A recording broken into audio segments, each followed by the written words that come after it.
how to deal with difficult clients and still get to closing and get paid.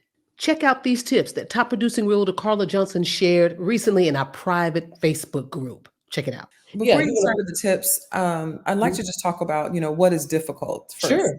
because, over the past 8 years of being a realtor, and even beyond that as an investor, you work with a variety types of people. And because we are in a business of service, no matter your reason for jumping in and being a realtor, it could be for commissions, it can be, for whatever you've decided to be, why you decided to become a realtor, but it is a job of service and we are a service to our clients. And so a lot of times you'll deal with people who have different thoughts than you, read something and interpret it completely different than you did, and that's okay. So there's several levels of difficult. You have some clients that you work with that maybe aren't technological up with technology, right? So you have to drive to their house and get wet signatures for everything. Some people will say that's difficult because I can't Right. send it to them True. online. And to me, those are just things that you just adapt to your client. And that's when you're talking about screening. So you kind of know when you talk to your client in the beginning, what they're going to need. If you know you're talking to someone that's in their 70s, most likely they may not use online signatures. You have to go and get the doc signed. Or if someone has been burned before, they feel like they haven't had good experiences with realtors before, then you know that you need to be very detailed on the things that you're communicating. So there are a lot of variables to difficult. So I just wanted to share that. So number one, you just talked a little bit about, the tip of pre-screening for difficult clients and being able to identify. So let's talk about listening closely while they're talking. So that's tip two. So listening is extremely important, right? Yes, very, very important because you can tell when you first start talking to someone and going through the process with them, kind of how they're going to be. I've talked to folks that they said they're first time home buyer, they didn't know the process, and so I started telling them the process, and they flip it and start telling me the process. And I'm like, okay, I know I'm going to have to Right. deal with that. I know this is someone that later on is going to tell me about my job. And so definitely that. Awesome. So it's a very important. Again, it's important to listen closely. Yep. So another tip, for agents on how to handle difficult clients, you have to educate them early, right, Carla? That's right. At that first conversation, get it all out to them and don't be afraid to share it with them. When you talk about this market that's so crazy, so that you don't have your seller on you because you don't have an offer in 5 days. Those times are gone. The market, at least in Texas, the time, depending on the area that you're in, the market has changed and homes are sitting on the market a little bit longer. Buyers are being a little more picky. They're asking for seller concessions. They're wanting everything in the pool for 300,000. And so letting your sellers know early on, or your buyer knowing that they're going to have some patience. It's still a competitive market because you're looking in Arlington, sharing those things with them early is important. It's not going to change the fact that you have some people who are just going to be hard to work with, and they're going to find everything to be negative, but always staying positive and sharing things with them early is important. And also, however, how you share with them is important too. If you text them, always, email them too. So that way you have a communication log of the information that you've shared with them. A lot of things we're seeing right now are dealing with appraisals. Properties are not meeting an appraised value, Mhm. and your client may be mad at you because you didn't share with them that that's a possibility and you didn't share the tips with them. It's not enough to just have that conversation. Follow up with email. You actually should be sending a CMA. And I teach all of my agents that I work with to send a CMA so that you can then share, hey, it looks like this house might be priced a little high on the high range. There's a chance that it may not meet appraisal. And if it doesn't meet appraisal, here are the 3 options. And that way you have it in writing. So if they come back later on and say it's your fault that the house didn't meet appraisal, you can say, no, Right. sorry, I got this email. I forwarded it to you. We talked about it. And like, oh, yeah, you're right. We did. So definitely, finding the way they communicate and communicating with them that way. But protect yourself at all times. Follow up with an email. I'm Absolutely. all over your tips. I don't even know what your tip Oh, was. no, no, no. That was educate them early. So, and you nailed it. I mean, and this is, we got two more tips, guys, that you don't want to miss. But before we get into them, comment below and let us know, are you dealing or have you dealt with a difficult client? How did it turn out? Did y'all just part ways? Did they cancel the listing? Did they cancel the buyer's agreement? Or were you able to go ahead and get them to closing? So comment below and let us know. So let's go into tip number 4. So tip number 4 on how to handle difficult clients. Get ready for emotions, especially if you're dealing with buyers, right, CJ? Most definitely. And anyone really, the emotions, especially now, I think the emotions are high right Yep. now. Buyers are frustrated and a little on edge because the interest rates are going up and they need to find a house. They're ready to move.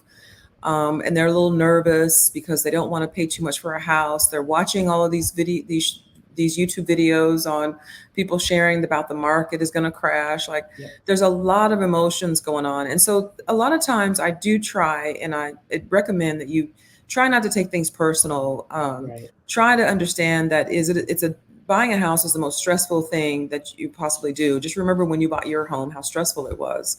And then you have other things going on. They have other things going on. So most definitely being prepared for emotions. So something that I do is to talk them off the ledge. That's what I call it. Is talking Right. them off the ledge when your client calls you and they are just stressed and they're going off on you. Like one of my clients, she called me just going off on me because she checked Zillow and Zillow said the house was not going to appraise and I should be checking for that. And even though I sent her a CMA and a Mhm. detailed CMA because I knew that this couple was going to be a challenge for me even in the beginning. Yep. I sent a very Because detailed you CMA. identified that. Yeah, So identified it that's and then pre-screening. I Right. identified it, and then not even a week later, I was talking her off the ledge because they had stopped buying a house, and I think I posted about this today. They had jumped out of the buying market because the market was too tough, Mhm. and then jump back in. Well, we still were getting our offer not accepted because we're in Arlington, we're in Mansfield. Those are very competitive areas still Right. right now, and so I talk them off the ledge then. And ways that I do is I just try to remain positive. I Mhm. just try to say, well, first I let them vent because she Right. vented for about Yep. 20 minutes. I put her on mute, Yep. and It she was vented multitasking. and she vented. I let her vent for about 20 minutes and catching anything that she was saying that was incorrect, Right. And of course that makes them mad when you correct them. Well, wait a minute, I just wanted to let you know you said this and that, but that's not correct. But then I just remained positive. I just said, you know what, these are the good things we have going on right now. Right. We found, at least we know what area that you're interested in. That house you didn't really like this and that anyway. You were just wanting to put it under contract. We still have some homes to take a look at. There's a list of homes in there right now. Why don't you take a look and let's get scheduled to go see those homes? I just try to stay on the positive side of things, Right. um, And you to try did. to help them. But yeah, Mhm. emotional, and don't let the emotions get to you either. Don't take it personal, even Right. when there are personal attacks, because one of my clients did result to personal attacks, and I just let them roll right off of me. I let them Woo. roll right off because I knew the stress that they were going through. Right. When people are buying a house, you find out so many different things about them, their personal business that's going on. Sometimes they're not getting along with their family, the Right. husband, like, there's just so much going on. They got the grandparents passed away, but they still Yeah. need to find a house.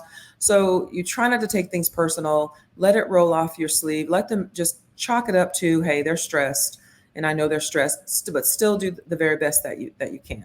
And it's hard for a lot of people to do. And it's It is. like, ooh, It is. I talked I to, do I give them a pass and go yeah, ahead so we can close this deal and I can make this 11 or $12,000 commission, or do I cuss them out yeah. Somebody and risk commented, losing somebody, the deal, right? yeah, somebody commented, let's see what they Sure. said. Absolutely. Midline said, yes, I did.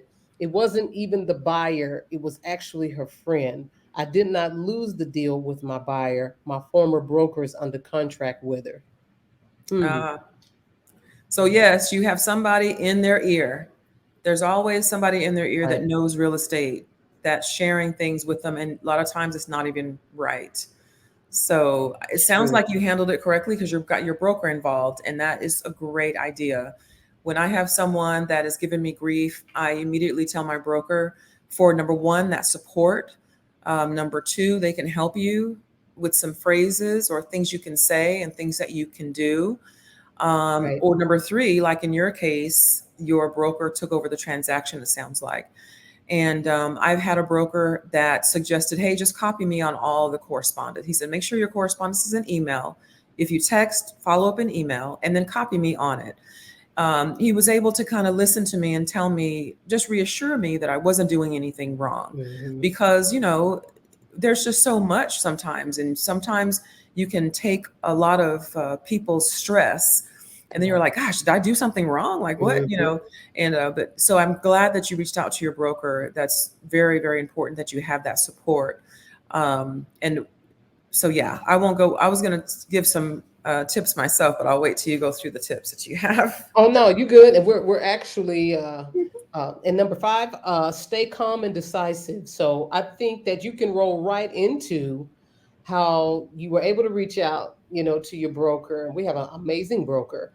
You jump right in when you had some concerns of some things Yeah. that the client said that were kind of borderline, you know, as to threats or whatever. You were like, you know what? Let me go Yeah. ahead and reach out to my broker. And you were able to get them, and he was able to help you, right? Exactly. So whenever your client mentions lawsuit, which a lot of times they throw that out there, I'm going to take your license. They say it in anger, and there's really no reason for them to say that. You haven't done anything wrong. Right. They just, in this my client's case, they were just stressed, Yeah. really, because after a while, once I learned how to handle them, which was to let them vent, put them on mute, let them vent, and then when they finish venting, okay, well, I'm gonna get the inspection scheduled, so I'll let you know when the inspection's over. Thank you. Talk to you later. Click, hang up the phone, follow up an email. But you never let your personal feelings impact your deal. You never let the fact that Good. your client called you incompetent and it's not true lose your deal, Right. because you can still get paid off of that. I have talked to several agents in the past that's happened to them, and they've gotten pulled in and lost their deals. Yeah. One agent was working in new construction. And you know how new construction is, it can last 8 to 12 months. Right. And I guess he was there the first time and then after 8 months disappeared and then showed up again at closing. And the client did not like that. And the client said, he wasn't there. I don't want to pay him. And they want to pay him his 12 grand commission. And he got just as angry. F you and all Right. this. And Went off. at Yeah. that time, once you cross that line to where you're telling your client F you, you're done. Your Yes, commission is ma'am. done. Your commission, that 10 grand is gone. Right. And so when I first became an agent, my broker told me that. He said, you never let your personal feelings mess with your money or impact your money. So you always keep your personal feelings inside. Talk to your broker later, talk to a friend later, but you don't get involved in the name game and the yelling back and forth, and because they try to pull you in. When they know what they're doing, Right. or they are just unhappy people, they try definitely to pull you in and try to get you to get on their side. But if you just go higher and don't stay on their level, then you'll still get paid at closing. That's it. When they go low, you go high so you can get Go high. paid. All right. So we're gonna go ahead. Midline came back and she said, oh, she said yes, but my broker wasn't helping. She just wanted to close the deal. And then she said that was my bread. She treated to report my license, cursed me out. Oh goodness. Oh And wow. then she said, I made the mistake and lost the deal and moved to EXP. That's right. You came on over here with us. And I'm so glad you did. And I remember you talking to me about this About whole that. situation, midline, and I'm kind of glad you got out of this situation. Yes. But just Because your know, broker, yeah, yeah. go ahead. Go ahead, I was CJ. just say your broker could have been very supportive. So I'm glad that you left that. Exactly. She said, I'm hurt because I have worked really hard and I felt like I deserved the commission. That's Totally right. understand. Yep. That's And right. you did. If you put the work and the effort in, you deserved it. And sometimes you may not necessarily be with, the right broker or have the That's right right. The right support. support. And Yeah. that's extremely important. And sometimes Mhm. you have to kind of go through the frogs to get to the prince. But That's right. I know that, our broker who we've been dealing with over the last several years has proven to be there, be supportive, help us, give us really sound advice, and kind of help us through some kind of difficult situations that we didn't really wasn't quite sure how to handle.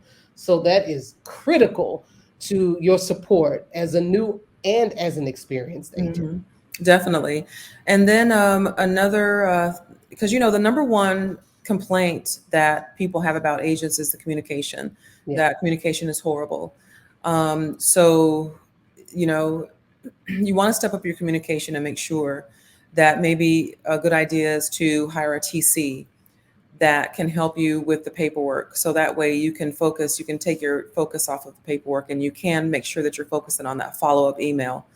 Make things easier for you, but try not to get involved in the personal attacks. Let them say what they want to say, put them on mute. And then one thing that my broker told me, which I didn't used to do before, I used to let my clients just cuss me out. I put them on mute and they would just go off.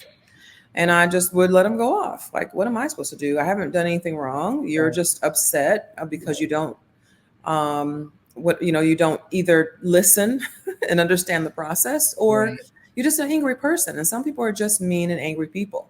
And so I let them vent, and then when they're finished, then I come in and say what I have to say very calmly, like this. I do it really calm too. Yep. I go like this. I'll say something like, well, I'm very thankful that you shared your frustrations with me. I can tell that you're very upset. Like, I do it like that, Yeah. very slow and Yep. calm. And she does. You have to And, bring and them and it down. just and it brings them right You have to down. bring them down. Absolutely. Yep. And if they know, if they really are distressed and they know, usually they'll say, you know, um, I'm sorry, you're right. I got a lot going on. I've had people cry on the phone with me and say, I'm selling this house for my family. I have family in my ear telling me I'm not doing what needs to be done. So there's a lot of things that are in the background that we may not know about or think about that they're dealing with. And so when someone goes off, sometimes it's from that. And if you just keep them, stay calm and don't let them pull you in no matter what they say, you can talk them out of it and you can bring them down. And then once you're able to bring them down, then you can get what you need to get done. We need to get the amendment signed. We need to do this and that so we can move Right. forward, We can move whatever it forward. is you need to do. And then knowing in the back of your mind, my client's unstable right now, basically. Then you just need to increase your communication. Hmm. Just make sure you call. This is someone you're going to have to call and reach out to every day and make sure they're okay, they're all right. Like I said, hire a TC to help you so that they can do the paperwork, and your paperwork is done in a certain way. So that's something that I was told: to never let your personal feelings impact your money. And number two, gosh, I just went blank. Is never let your there are some phrases that you can say to help your clients not take things out on you.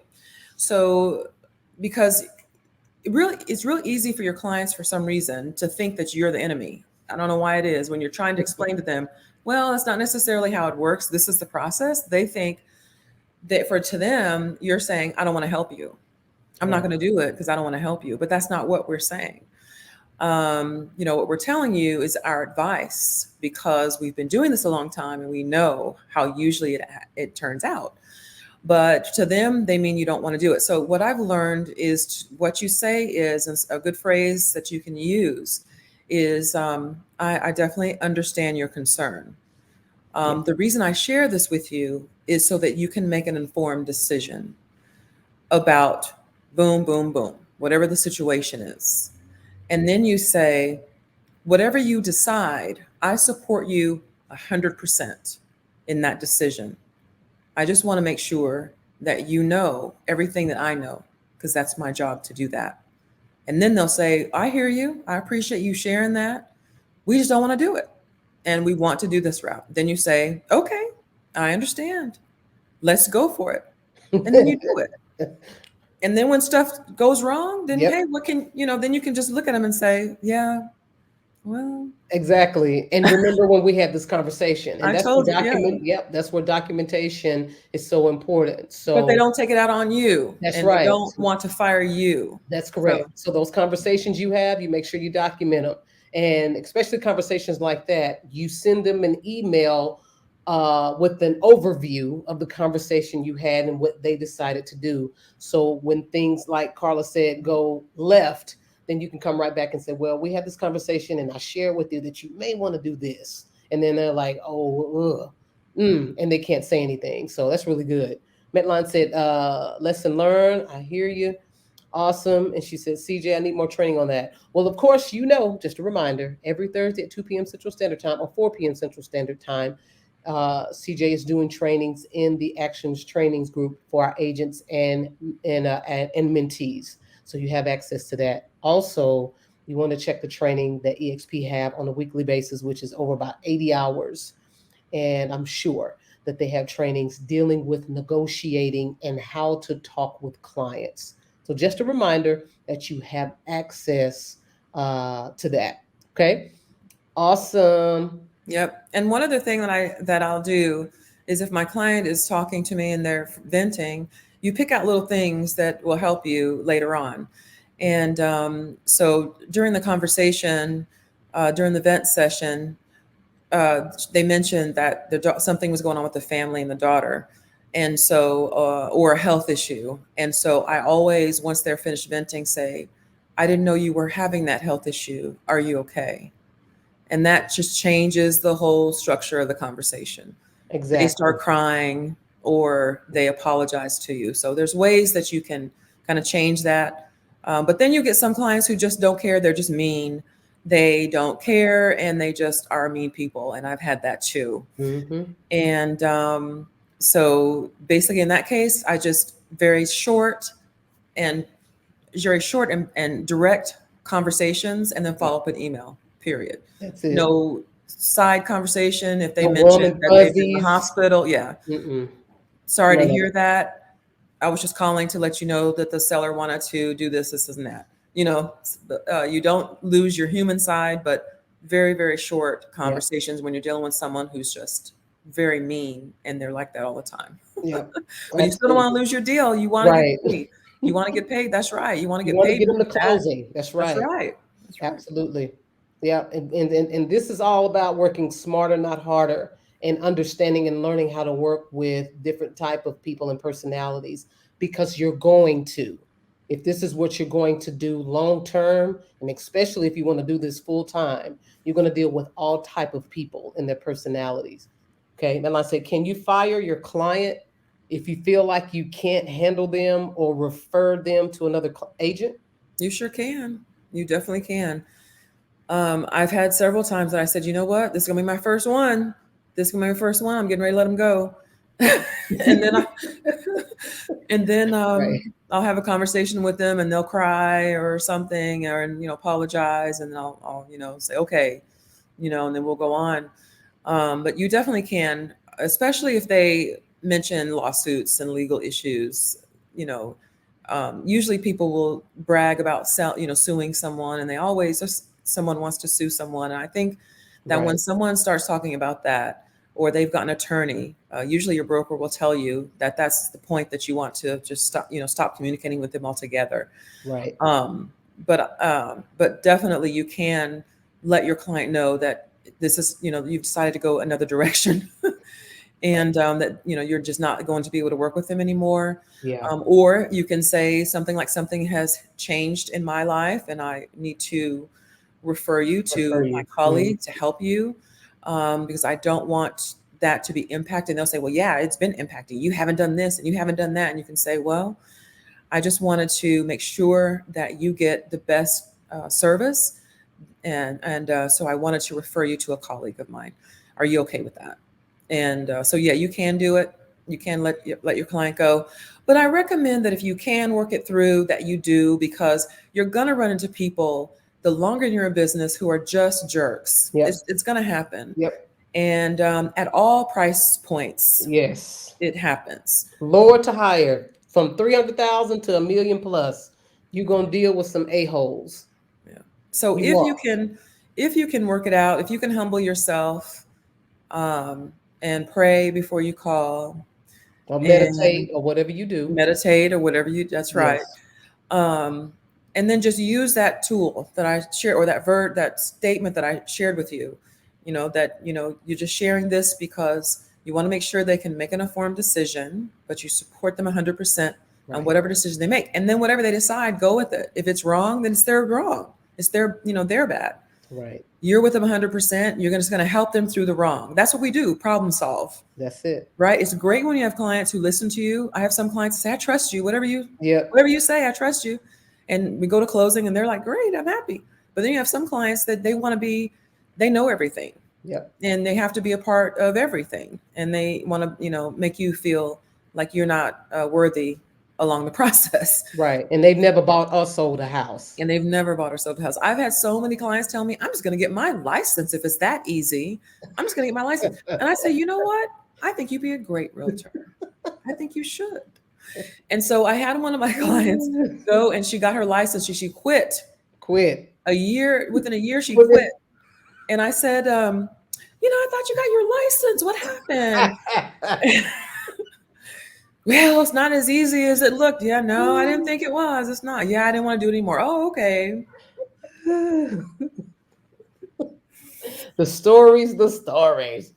Midline said, if you only knew what I went through with some of them, I can imagine. Yeah, we probably can imagine. Oh yeah. Yeah. We can imagine with you. But hang in there. You got this. So hopefully these 5 tips that we shared and Carla just broke down will help you. Remember, at the end of the day, it's all business. So it's all business, and do all that you can to be as professional and without cussing your clients out, so you can get to the closing table and get paid. I hope you enjoyed the tips. If this was helpful, please make sure to comment, subscribe, and click that like button, and check out my next video.